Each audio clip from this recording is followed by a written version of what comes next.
So imagine waking up in the early hours of January 3rd, 2026, to this stunning announcement. This wasn't some rumor or a bit of speculation. No, this was confirmation of a direct, large-scale U.S. military operation inside a sovereign country to capture its leader. The news, as you can imagine, sent absolute shockwaves across the globe. Okay, so how on earth did we get to this point? I mean, a simmering conflict is one thing, but a full-blown military intervention is something else entirely. We're going to break down the raid itself, the months of tension that led up to this moment, and what this unprecedented move could mean for Venezuela, and really for the rest of the world. It all started in the dead of night. Picture this.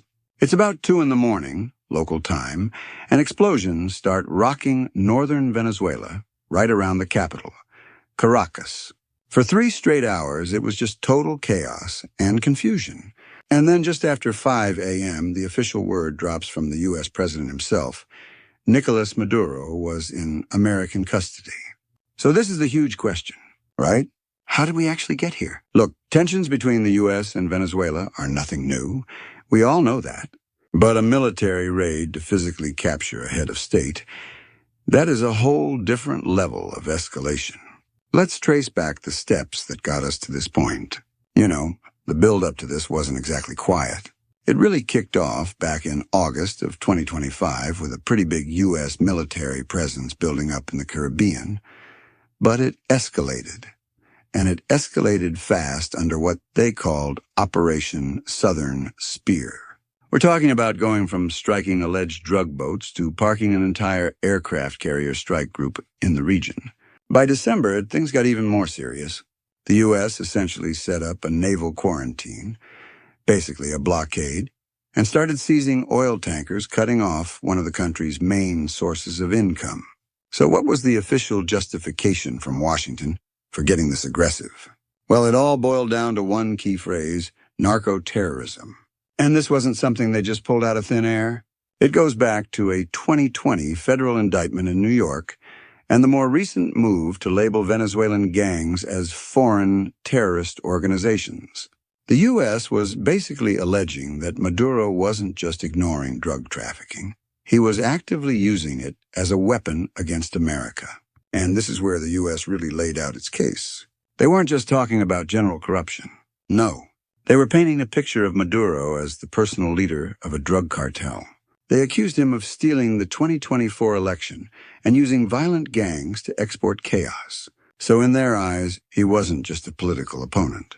He was an active criminal threat to the region.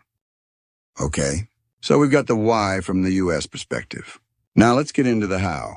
How in the world did the United States military pull off the capture of a head of state in his own capital city? Well, according to U.S. officials, this was no simple snatch and grab. It was a really complex, multi-stage mission. After President Trump gave the final go-ahead, a wave of air strikes basically decapitated the Venezuelan military's ability to respond. And the ground assault. That wasn't done by conventional troops. This was a job for the best of the best, the U.S. Army's elite Delta Force. And they were the ones who ultimately located and captured Maduro and his wife. And these airstrikes weren't random at all. They were surgical. You can see the targets they hit were absolutely critical. The main army base, the main air base, the seaport, and key communications infrastructure. The goal was to completely paralyze any possible response before the captured team even had boots on the ground. Now, this number is really key to understanding the context here. For years, the U.S. had a $50 million bounty on Maduro's head. That's not the kind of reward you put on a political rival.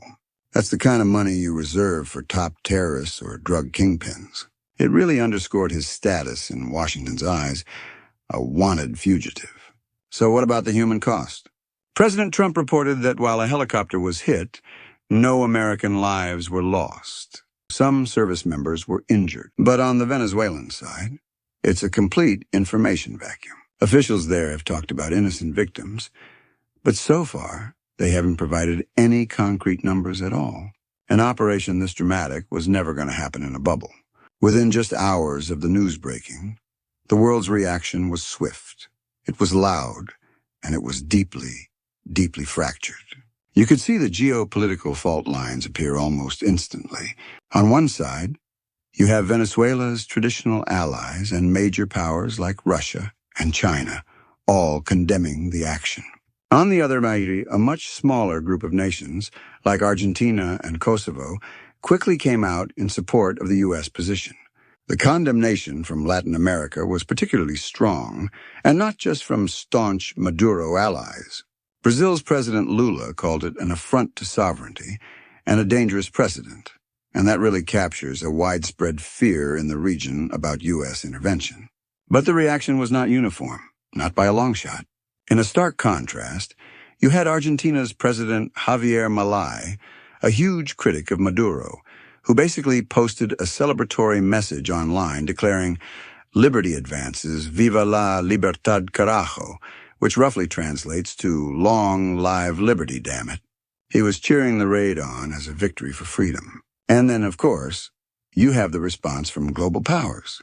China's statement was unequivocal. They called the attack a serious violation of international law, and this really frames the U.S. action not just as a dispute with Venezuela, but as a challenge to the entire global order. With Maduro out of the country, the most pressing question is, now what happens now? Because capturing a leader doesn't install a new government. And what it does is create a massive power vacuum. For Maduro himself, the path forward is pretty clear. He's being taken to New York to be tried as a criminal defendant in a U.S. federal court. This is almost a direct replay of what happened to Panamanian leader Manuel Noriega, who was captured in a similar U.S. operation way back in 1990 and then tried in Miami. But back in Caracas, the situation is way murkier. On paper, Vice President Delcy Rodriguez is the constitutional successor. She's supposed to take charge, but in reality, the man with the guns is Defense Minister Vladimir Padrino Lopez. He controls the military, which is the ultimate source of power in Venezuela. So you've got this classic split, the constitutional line of succession versus the man who actually commands the tanks. Ultimately, removing a leader is one thing. Shaping what comes next is another thing entirely. With Maduro facing a U.S. trial and a power struggle now brewing in Caracas, the real question is whether this dramatic takedown marks the end of Venezuela's long crisis, or maybe just the violent beginning of an even more unpredictable one.